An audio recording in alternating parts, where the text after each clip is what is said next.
नमस्कार। खबरों के इस बुलेटिन में तुहाडा स्वागत है। मैं हरमन शंकर। पहला पेश ने चोणवीं खबरां। मुख चोण कमिश्नर सुशील कुमार चंद्रा ने चोणां संबंधी चोण ऑबजरवरां नाल कीती मीटिंग।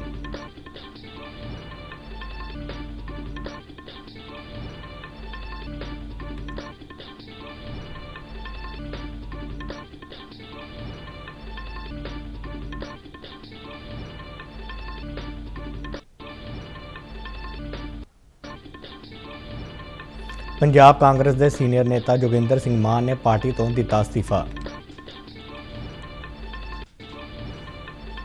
मकर संक्रांति मौके अज होए ग्लोबल सूर्य नमस्कार विच 1 करोड़ तो वध लोगों ने लिया हिस्सा। अमृतसर विच कौमांतरी सरहद नेड़े 5 किलो तो वध RDX की खेप बरामद। ਤੇ ਹੁਣ ਖਬਰਾਂ ਵਿਸਤਾਰ ਨਾਲ।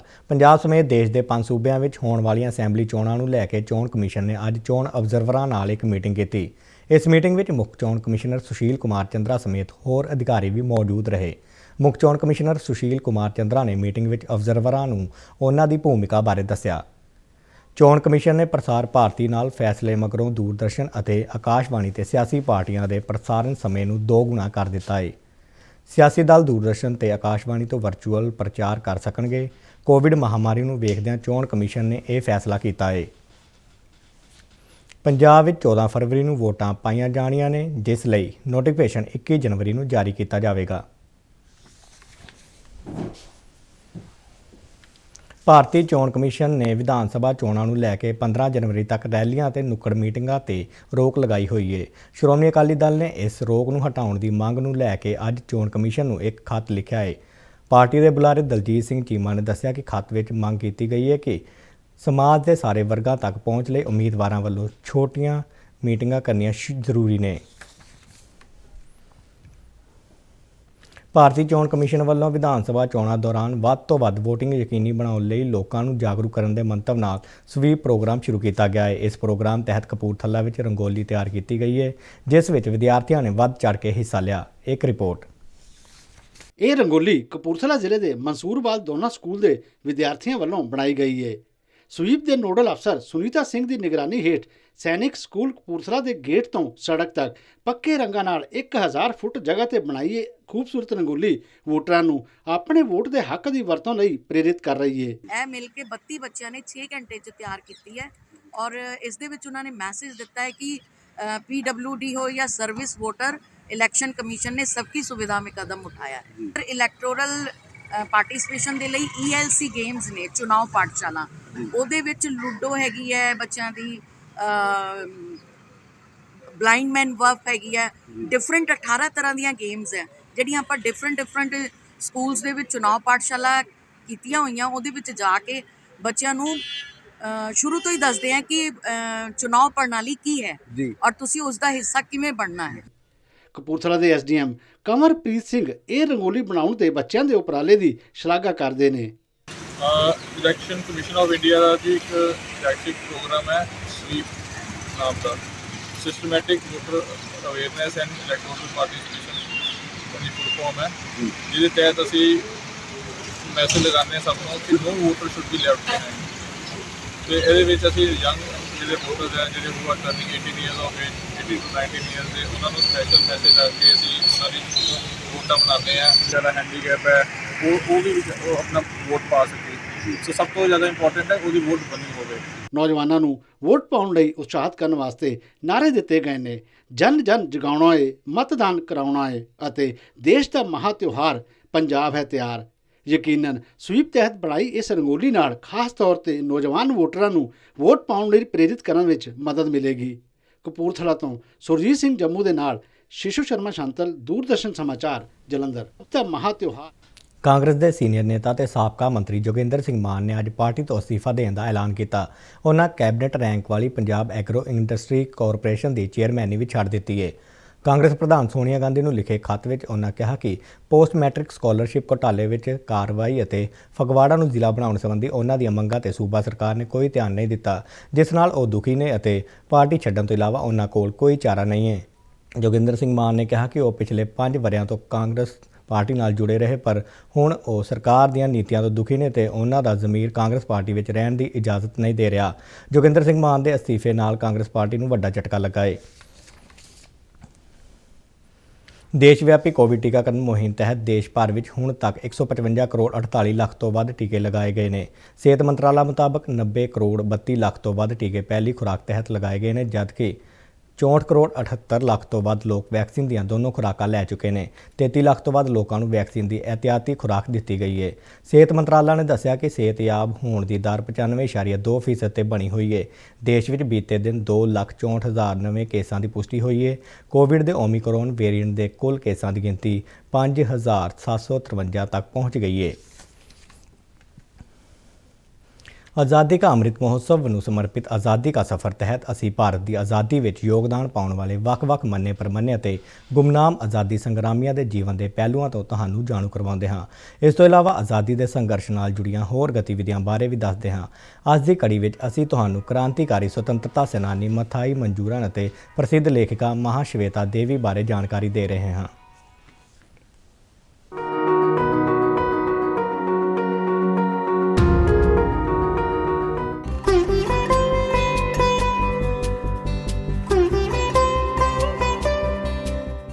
ਅੱਜ ਦੀ ਘੜੀ ਵਿੱਚ ਅਸੀਂ ਯਾਦ ਕਰ ਰਹੇ ਹਾਂ ਕ੍ਰਾਂਤੀਕਾਰੀ ਸੁਤੰਤਰਤਾ ਸੈਨਾਨੀ ਮਥਾਈ ਮਨਜੂਰਨ ਨੂੰ, ਜਿਨ੍ਹਾਂ ਦਾ ਦੇਹਾਂਤ 14 ਜਨਵਰੀ 1970 ਨੂੰ ਹੋਇਆ ਸੀ। ਟ੍ਰੇਡ ਯੂਨੀਅਨ ਦੇ ਇੱਕ ਕਿਰਿਆਸ਼ੀਲ ਊਰਜਾਵਾਨ ਨੇਤਾ ਮਥਾਈ ਨੂੰ 1933 ਵਿੱਚ ਗ੍ਰੈਜੂਏਸ਼ਨ ਕਰਨ ਦੇ ਤੁਰੰਤ ਬਾਅਦ ਕਿਸਾਨ ਕਿਰਤ ਅੰਦੋਲਨ ਵਿੱਚ ਭਾਗ ਲੈਣ ਕਾਰਨ ਮਹੀਨਿਆਂ ਤੱਕ ਜੇਲ੍ਹ ਵਿੱਚ ਰਹਿਣਾ ਪਿਆ। ਬਾਅਦ ਵਿੱਚ ਸੁਤੰਤਰਤਾ ਸੰਗਰਾਮ ਦੌਰਾਨ ਉਹਨਾਂ ਨੂੰ ਕਈ ਵਾਰ ਬੰਦੀ ਬਣਾਇਆ ਗਿਆ। ਇਸ ਦਰਮਿਆਨ ਉਹਨਾਂ ਨੇ ਕੇਰਲ ਸੋਸ਼ਲਿਸਟ ਪਾਰਟੀ ਦਾ ਗਠਨ ਕੀਤਾ ਸੀ। ਤ੍ਰਾਵਣਕੋਰ ਰਿਆਸਤ ਵਿੱਚ ਮਥਾਈ ਦੇ ਦਾਖਲੇ ਤੇ 2 ਵਾਰ ਪਾਬੰਦੀ ਲਗਾਈ ਗਈ।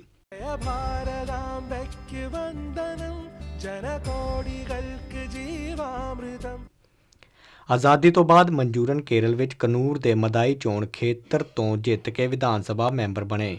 1952 ਵਿੱਚ ਉਹ ਰਾਜ ਸਭਾ ਦੇ ਮੈਂਬਰ ਬਣਾਏ ਗਏ। 1967 ਵਿੱਚ ਉਹ ਕਿਰਤ ਮੰਤਰੀ ਬਣੇ ਅਤੇ 2 ਸਾਲ ਇਸ ਅਹੁਦੇ ਤੇ ਰਹੇ। 1970 ਵਿੱਚ ਆਪਣੀ ਮੌਤ ਤੱਕ ਉਹ ਲੋਕਾਂ ਦੀ ਭਲਾਈ ਲਈ ਕੰਮ ਕਰਦੇ ਰਹੇ। ਇਸ ਮਹਾਨ ਰਾਸ਼ਟਰਵਾਦੀ ਨੂੰ ਸਾਡਾ ਨਮਨ।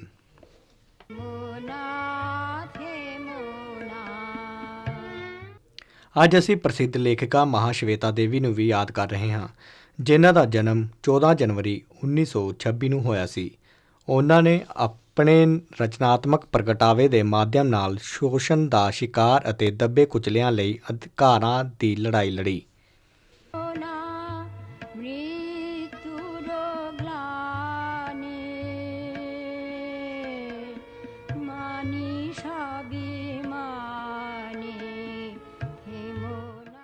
ਮਹਾਸ਼ਵੇਤਾ ਦੇਵੀ ਦਾ ਜਨਮ ਮੰਨੇ ਪ੍ਰਮੰਨੇ ਕਵੀ ਅਤੇ ਨਾਵਲਕਾਰ ਮਨੀਸ਼ ਘਟਕ ਦੇ ਪਰਿਵਾਰ ਵਿੱਚ ਹੋਇਆ ਸੀ। ਉਹਨਾਂ ਦੀ ਮਾਂ ਤ੍ਰਿਤਰੀ ਦੇਵੀ ਵੀ ਇੱਕ ਮੰਨੀ ਪ੍ਰਮੰਨੀ ਲੇਖਿਕਾ ਅਤੇ ਸਮਾਜਿਕ ਕਾਰਕੁਨ ਸੀ। ਮਹਾਸ਼ਵੇਤਾ ਦੇਵੀ ਤੇ ਗੰਨਾਟ ਦੇ ਨਾਲ ਬਚਪਨ ਦੀ ਨੇੜਤਾ ਦਾ ਡੂੰਘਾ ਅਸਰ ਸੀ। ਗੰਨਾਟ ਸਮੂਹ ਨੇ 1930 ਅਤੇ 1940 ਦੇ ਦਹਾਕੇ ਵਿੱਚ ਬੰਗਾਲ ਦੇ ਪਿੰਡਾਂ ਵਿੱਚ ਥੀਏਟਰ ਦੇ ਮਾਧਿਅਮ ਨਾਲ ਸਮਾਜਿਕ ਅਤੇ ਰਾਜਨੀਤਿਕ ਚੇਤਨਾ ਲਿਆਉਣ ਦਾ ਯਤਨ ਕੀਤਾ ਸੀ। ਕਲਕੱਤਾ ਯੂਨੀਵਰਸਿਟੀ ਤੋਂ ਅੰਗਰੇਜ਼ੀ ਭਾਸ਼ਾ ਵਿੱਚ ਮਾਸਟਰ ਡਿਗਰੀ ਲੈਣ ਤੋਂ ਬਾਅਦ ਮਹਾਸ਼ਵੇਤਾ ਦੇਵੀ ਨੇ ਇੱਕ ਅਧਿਆਪਕ ਅਤੇ ਪੱਤਰਕਾਰ ਦੇ ਰੂਪ ਵਿੱਚ ਕੰਮ ਕਰਨਾ ਸ਼ੁਰੂ ਕੀਤਾ।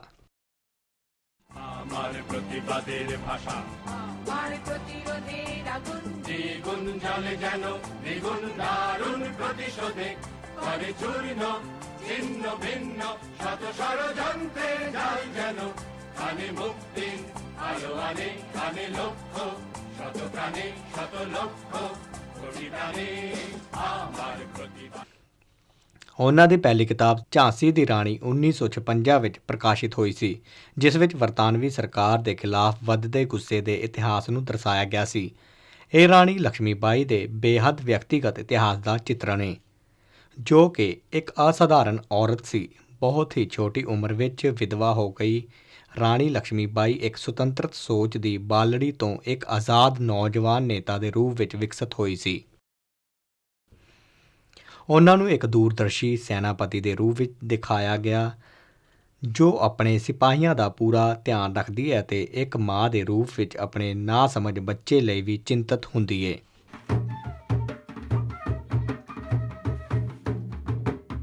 1977 ਵਿੱਚ ਪ੍ਰਕਾਸ਼ਿਤ ਉਹਨਾਂ ਦੀ ਪੁਸਤਕ ਅਰਨੇਰ ਅਧਿਕਾਰ ਜੰਗਲ ਤੇ ਅਧਿਕਾਰ ਕਬਾਇਲੀ ਸੁਤੰਤਰਤਾ ਸੈਨਾਨੀ ਭਗਵਾਨ ਬਿਰਸਾ ਮੁੰਡਾ ਦੇ ਜੀਵਨ ਤੇ ਆਧਾਰਿਤ ਸੀ। ਇਸ ਦਾ ਸਾਰ 19ਵੀਂ ਸਦੀ ਦੀ ਆਖਰੀ ਉਥਲ-ਪੁਥਲ ਭਰੀ ਮਿਆਦ ਦੇ ਆਲੇ-ਦੁਆਲੇ ਘੁੰਮਦਾ ਹੈ। ਮਹਾਸ਼ਵੇਤਾ ਦੇਵੀ ਦੀਆਂ ਲਘੂ ਕਥਾਵਾਂ ਦੇ 20 ਸੰਗ੍ਰਹਿ ਅਤੇ ਲਗਭਗ 100 ਨਾਵਲ ਪ੍ਰਕਾਸ਼ਿਤ ਨੇ। ਇਹ ਮੂਲ ਰੂਪ ਨਾਲ ਬੰਗਲਾ ਭਾਸ਼ਾ ਵਿੱਚ ਨੇ। ਉਹਨਾਂ ਦੀਆਂ ਪ੍ਰਮੁੱਖ ਲਿਖਤਾਂ ਵਿੱਚ 1084 ਮਾਂ ਰੁਦਾਲੀ ਮੂਰਤੀ ਅਤੇ ਅਰਨੇਰ ਅਧਿਕਾਰ ਸ਼ਾਮਲ ਹੈ। ਮਹਾਸ਼ਵੇਤਾ ਦੇਵੀ ਨੂੰ ਸਾਹਿਤ ਜਗਤ ਵਿੱਚ ਵੱਡਮੁੱਲੇ ਯੋਗਦਾਨ ਲਈ ਅਨੇਕਾਂ ਪੁਰਸਕਾਰਾਂ ਨਾਲ ਸਨਮਾਨਿਤ ਕੀਤਾ ਗਿਆ, ਜਿਵੇਂ ਸਾਹਿਤ ਅਕਾਦਮੀ ਪੁਰਸਕਾਰ, ਗਿਆਨਪੀਠ ਪੁਰਸਕਾਰ, ਰੇਮਨ ਮੈਗਸੇਸੇ ਅਵਾਰਡ ਸਣੇ ਪਦਮ ਸ਼੍ਰੀ ਅਤੇ ਪਦਮ ਵਿਭੂਸ਼ਣ ਜਿਹੇ ਨਾਗਰਿਕ ਸਨਮਾਨ। ਆਮ ਲੋਕਾਂ ਦੇ ਭਲੇ ਲਈ ਜੀਵਨ ਭਰ ਸੰਘਰਸ਼ ਕਰਦੀ ਰਹੀ ਮਹਾਨ ਹਸਤੀ ਨੂੰ ਸਾਡਾ ਭਾਵ-ਭਿੰਨਾ ਨਮਨ।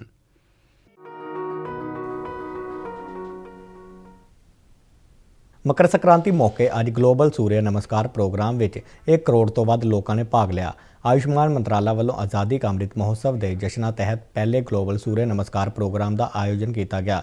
ਸੂਰਿਆ ਨਮਸਕਾਰ ਪ੍ਰੋਗਰਾਮ ਵਿੱਚ ਸ਼ਾਮਲ ਹੋਣ ਵਾਲਿਆਂ ਨੇ ਯੋਗ ਦੇ 8 ਆਸਨ ਕੀਤੇ। ਦੇਸ਼ ਅਤੇ ਦੁਨੀਆ ਦੀਆਂ ਕਈ ਯੋਗ ਸੰਸਥਾਵਾਂ ਵੀ ਇਸ ਪ੍ਰੋਗਰਾਮ ਵਿੱਚ ਸ਼ਾਮਲ ਹੋਈਆਂ। ਇਸ ਮੌਕੇ ਆਯੁਸ਼ ਮੰਤਰੀ ਸਰਬਾਨੰਦ ਸੋਨੋਵਾਲ ਨੇ ਕਿਹਾ ਕਿ ਸੂਰਿਆ ਨਮਸਕਾਰ ਸਰੀਰ ਦੀ ਪ੍ਰਤੀਰੋਧਕ ਸਮਰੱਥਾ ਅਤੇ ਜੀਵਨ ਸ਼ਕਤੀ ਵਿੱਚ ਵਾਧਾ ਕਰਦਾ ਹੈ। ਉਹਨਾਂ ਕਿਹਾ ਕਿ ਸਰਕਾਰ ਲੋਕਾਂ ਦੀ ਸਿਹਤ ਨੂੰ ਬਿਹਤਰ ਬਣਾਉਣ ਲਈ ਵਚਨਬੱਧ ਹੈ। ਇਸ ਸਮਾਗਮ ਨੂੰ ਆਯੁਸ਼ ਰਾਜ ਮੰਤਰੀ ਡਾਕਟਰ ਮੁੰਜਪਾਰਾ ਮਹੇਂਦਰ ਭਾਈ ਨੇ ਵੀ ਸੰਬੋਧਿਤ ਕੀਤਾ। ਇੱਧਰ ਦੇਸ਼ ਭਰ ਵਿੱਚ ਅੱਜ ਮਕਰ ਸੰਕ੍ਰਾਂਤੀ ਅਤੇ ਮਾਘੀ ਦਾ ਤਿਉਹਾਰ ਧੂਮਧਾਮ, ਖੁਸ਼ੀਆਂ ਤੇ ਚਾਵਾਂ ਨਾਲ ਮਨਾਇਆ ਜਾ ਰਿਹਾ ਹੈ। ਠੰਡ ਦੇ ਸਿਖਰ ਵਾਲੇ ਮਹੀਨੇ ਪੋਹ ਦੀ ਸਮਾਪਤੀ ਤੋਂ ਬਾਅਦ ਮਾਘ ਮਹੀਨੇ ਦਾ ਪਹਿਲਾ ਦਿਨ ਮਾਘੀ ਵਜੋਂ ਮਨਾਇਆ ਜਾਂਦਾ ਹੈ। ਪੰਜਾਬ ਵਿੱਚ ਪੁਰਾਣੇ ਸਮਿਆਂ ਤੋਂ ਪੋਹ ਰਿੱਧੀ ਮਾਘ ਖਾਦੀ ਦੀ ਰਵਾਇਤ ਚੱਲਦੀ ਆ ਰਹੀ ਹੈ, ਜਿਸ ਵਿੱਚ ਲੋਕਾਂ ਵੱਲੋਂ ਬੀਤੇ ਕੱਲ੍ਹ ਬਣਾਏ ਗਏ ਸਵਾਦੀ ਪਕਵਾਨ ਜਿਵੇਂ ਗੰਨੇ ਦੇ ਰਸ ਦੀ ਖੀਰ, ਖਿਚੜੀ ਅਤੇ ਸਰੋਂ ਦੇ ਸਾਗ ਨੂੰ ਅੱਜ ਚਖਿਆ ਗਿਆ।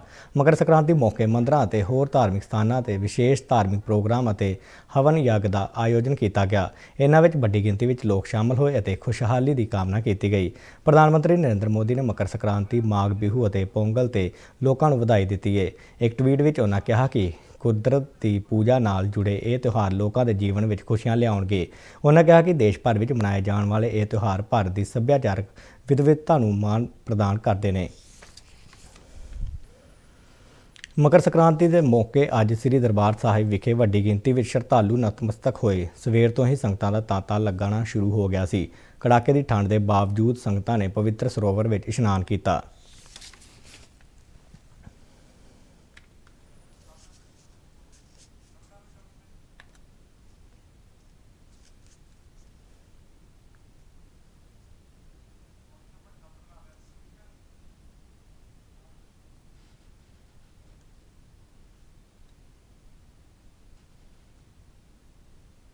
ਭਾਰਤ ਪਾਕਿਸਤਾਨ ਸਰਹੱਦ ਨੇੜੇ ਅਟਾਰੀ ਬੱਚੀ ਪਿੰਡ ਰੋਡ ਤੇ ਸਪੈਸ਼ਲ ਟਾਸਕ ਫੋਰਸ ਨੇ ਅੱਜ ਖੇਤਾਂ ਵਿੱਚੋਂ 5 ਕਿਲੋ ਤੋਂ ਵੱਧ RDX ਦੀ ਵੱਡੀ ਖੇਪ ਬਰਾਮਦ ਕੀਤੀ ਹੈ।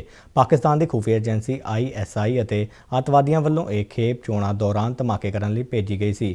ਦੱਸਿਆ ਜਾਂਦਾ ਹੈ ਕਿ STF ਨੂੰ ਖੇਤਾਂ ਵਿੱਚ RDX ਲੁਕਾ ਕੇ ਰੱਖਣ ਦੀ ਜਾਣਕਾਰੀ ਮਿਲੀ ਸੀ, ਜਿਸ ਮਗਰੋਂ ਇਲਾਕੇ ਵਿੱਚ ਛਾਪੇਮਾਰੀ ਕੀਤੀ ਗਈ ਅਤੇ RDX ਕਬਜ਼ੇ ਵਿੱਚ ਲਿਆ ਗਿਆ।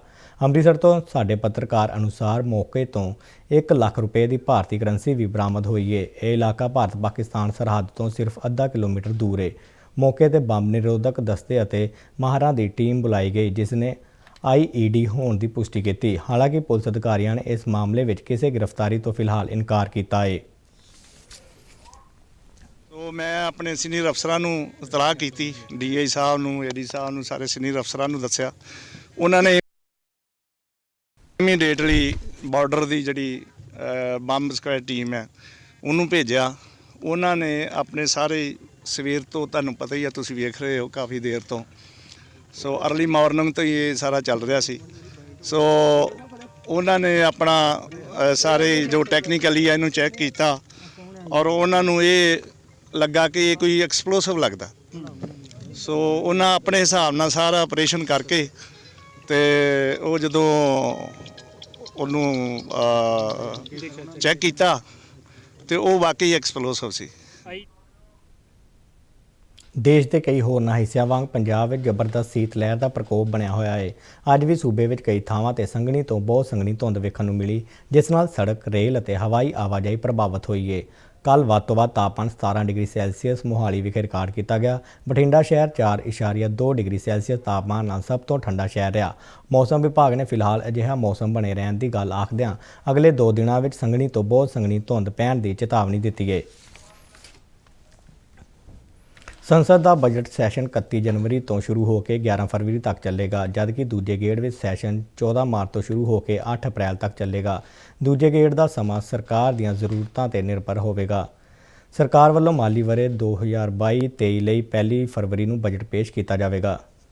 ਤੇ ਇਸ ਦੇ ਨਾਲ ਹੀ ਖਬਰਾਂ ਦਾ ਇਹ ਬੁਲੇਟਿਨ ਖਤਮ ਹੋਇਆ। ਮੈਂ ਮਾਸਕ ਲਗਾ ਕੇ ਸਟੂਡੀਓ ਤੋਂ ਬਾਹਰ ਜਾ ਰਿਹਾ ਹਾਂ। ਬਾਹਰ ਜਾਣ ਲੱਗੇ ਤੁਸੀਂ ਵੀ ਮਾਸਕ ਦਾ ਇਸਤੇਮਾਲ ਕਰੋ। ਇਜਾਜ਼ਤ ਦਿਓ। ਨਮਸਕਾਰ।